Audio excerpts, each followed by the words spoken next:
Turning 63 doesn't feel like anything special. The truth is, it's not an important milestone or a round number, it just sounds like weariness.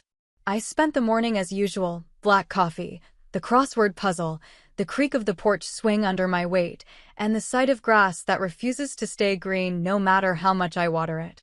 Everything was calm, comfortably so, in that solitary way I had gotten used to since Emiliano stopped talking to me. Then a knock on the door.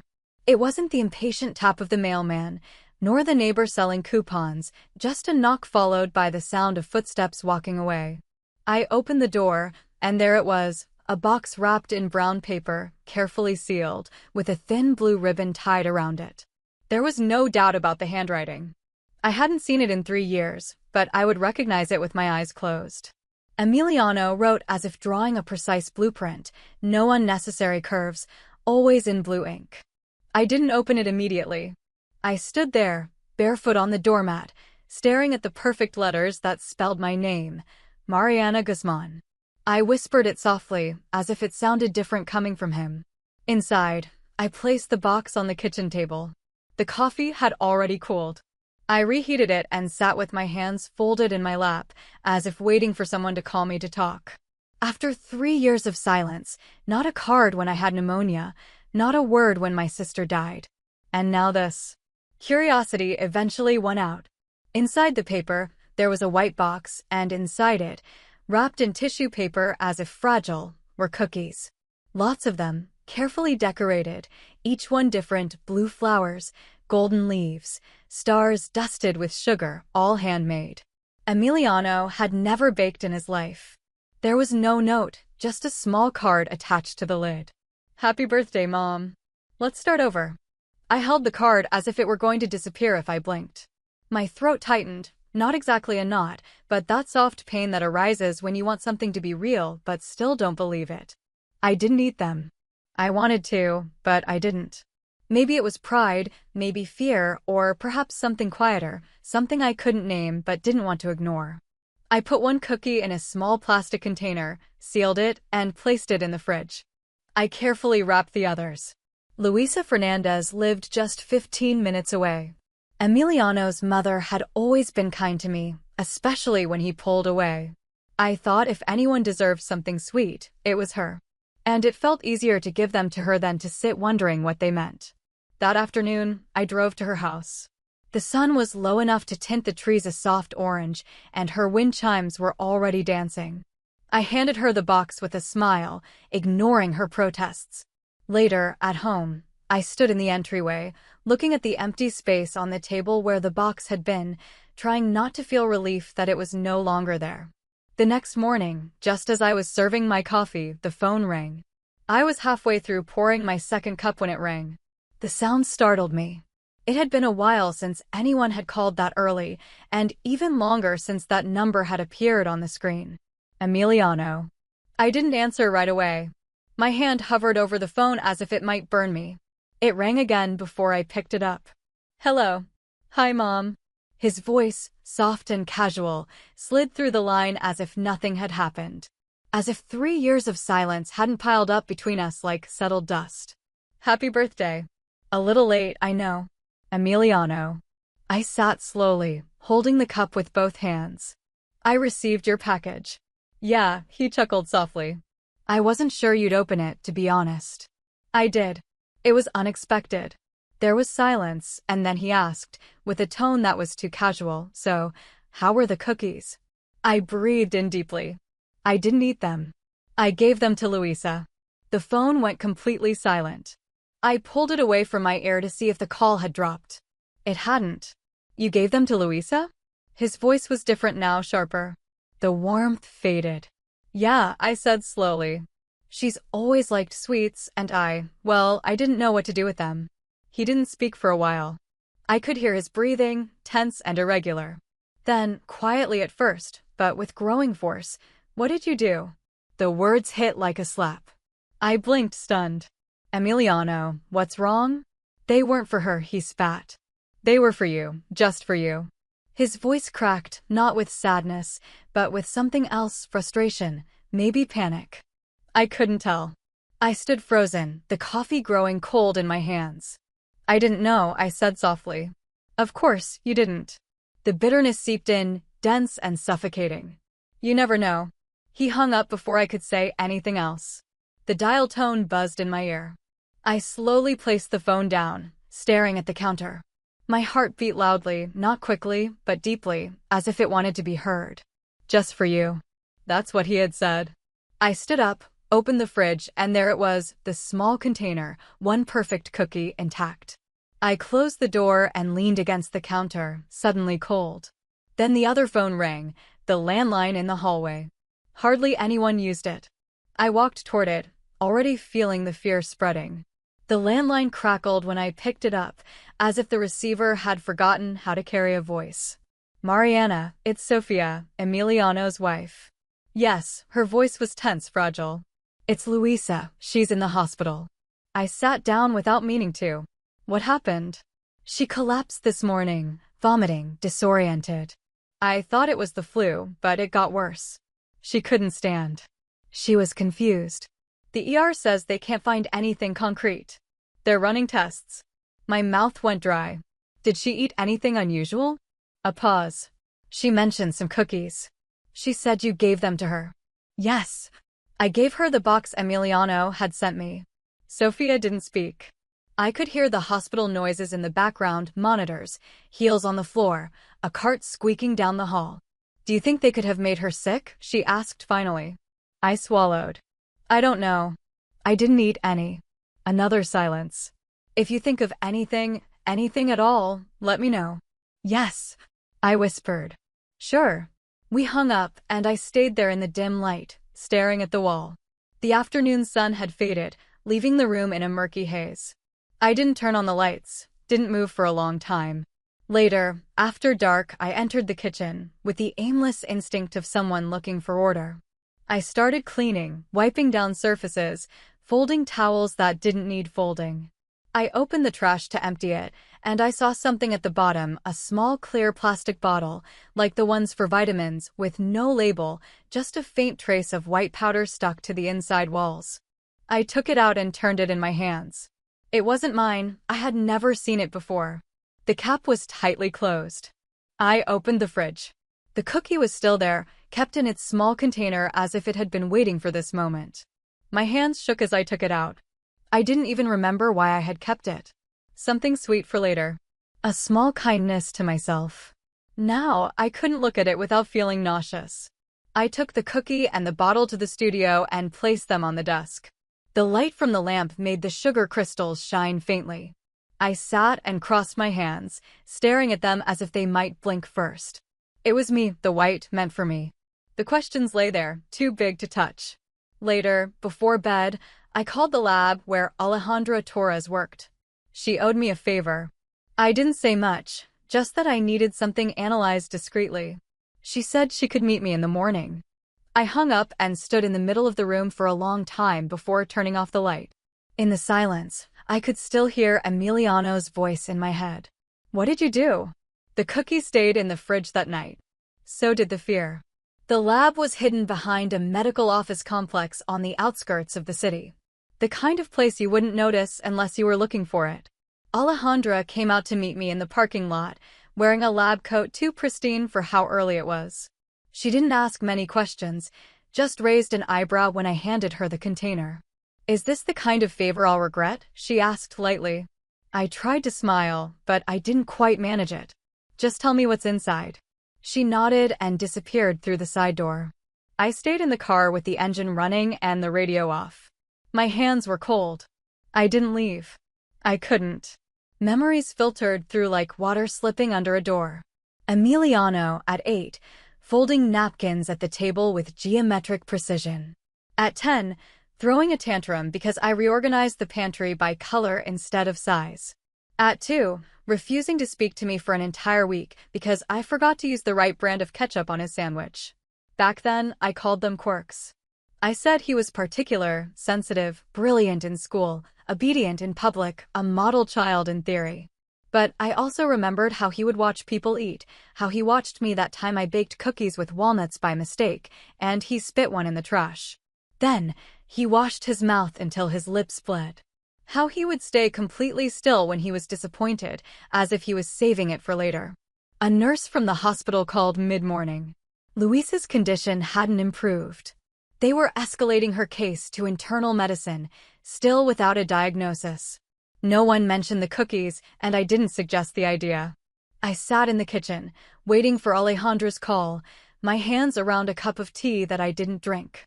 The cup grew cold. The house creaked around me as if it were listening. Emiliano had always been good at playing the long game.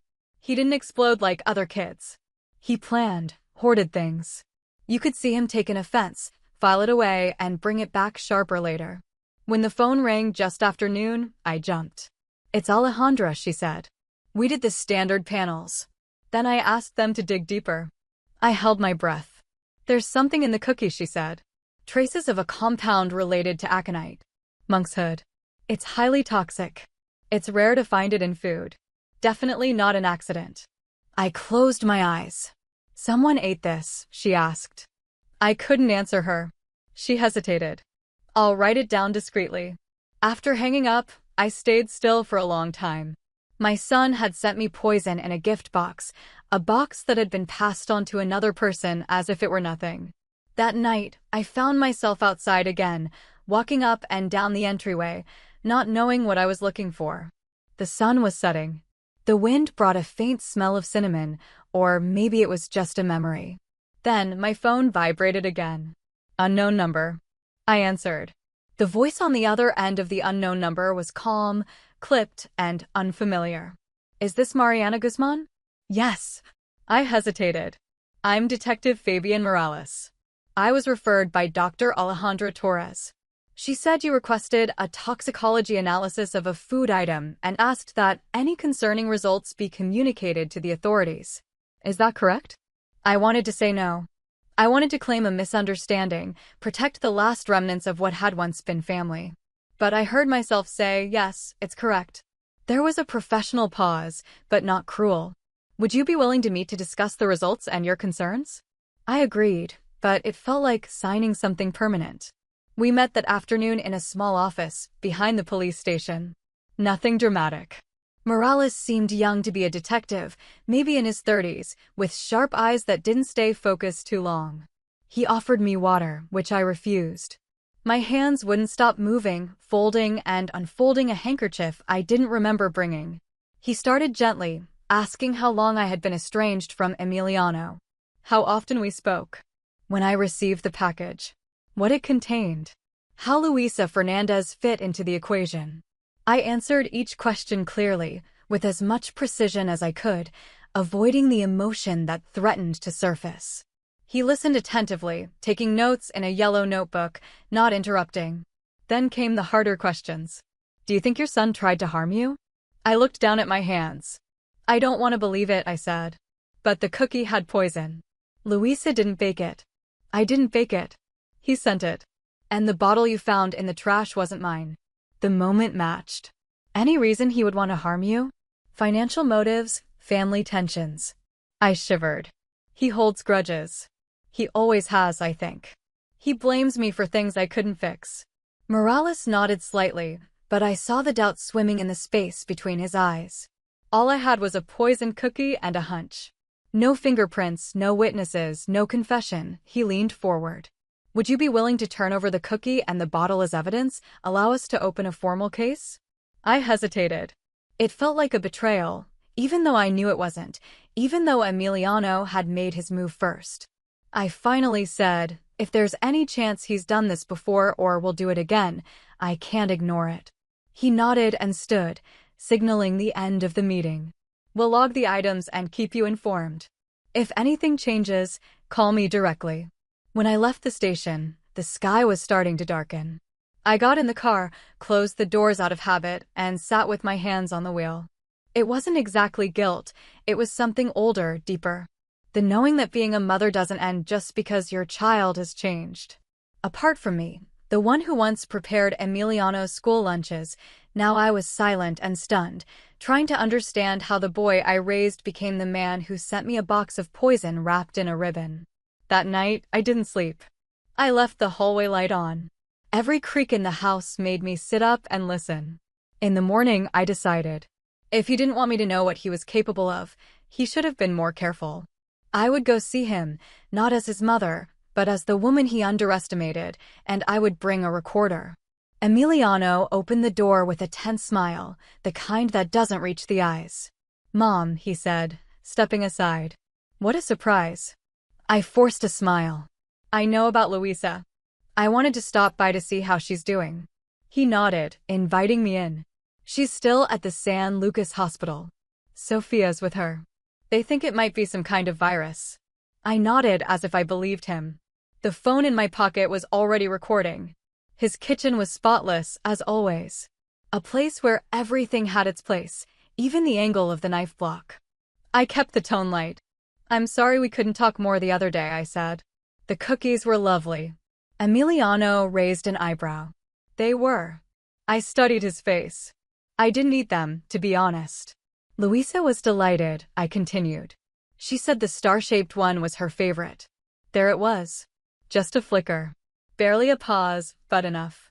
His eyes narrowed for a second, and his voice softened. "Luisa chose the stars?" He hadn't mentioned what shape she ate, just that she liked one. "Yes," I said slowly, "she mentioned it." He turned toward the sink, rinsing a glass that didn't need washing. "She's always liked pretty things, more concerned with how they look than what's underneath." I studied him. "You never told me you started baking." He laughed, but it sounded off. "New hobby. Good way to relax." "Where did you learn to use aconite?" He froze. Not visibly, not dramatically. But something shifted in his posture. A stillness that told me he was deciding how to react. "I don't know what that is," he said too quickly. "Dr. Torres," I replied. "Yes, you went to Alejandra. She ran the test. It was in the cookie." Emiliano's face went rigid. "I don't know what you think you're doing," he said, carefully setting the glass down. "But accusations like that don't end well, especially without proof." "I think you've given me enough," I said quietly. "You're wrong." He stared at me for a long time. His face didn't move, but something behind his eyes did, a flash of calculation. "You've always misunderstood me," he said. I didn't respond. "I think I finally understand you completely." I reached for my purse, keeping my hand steady. My heart was beating so loudly I was sure he could hear it. As I turned to leave, my eyes fell on the counter behind him. There, partially hidden by a rag, was another identical bottle to the one I found in my trash. Emiliano noticed my gaze, moved to block the counter casually, as if stretching. "I should go," I said. "I've taken up enough of your time. Give my regards to Luisa." His voice returned to lightness again. "Of course." I stepped out into the cold air, every nerve in my body alert. The phone in my pocket was still recording. I didn't stop it until I was back in my car with the doors closed and the engine running. I sent the audio to Detective Morales before I could change my mind and then drove straight to San Lucas Hospital. Luisa was still unconscious. Sophia was by her side, her eyes red. I told her everything I had to. By the time I left, the sun had set and the sky was heavy. That night, I slept on the sofa with the hallway light on, the phone by my side. I didn't close my eyes for more than a few minutes at a time. When it finally rang at 3:17 a.m., I didn't flinch. Detective Morales called just after dawn. The audio was enough. Along with the toxicology results and Luisa's medical report, it gave them the order they needed. Emiliano was arrested before noon, silent, composed, as if he had rehearsed it. I didn't go to the station. There was nothing more to say. Luisa woke slowly in the following days, confused, then grateful, then quiet. I sat with her when Sophia couldn't. She didn't ask for details, and I didn't offer any.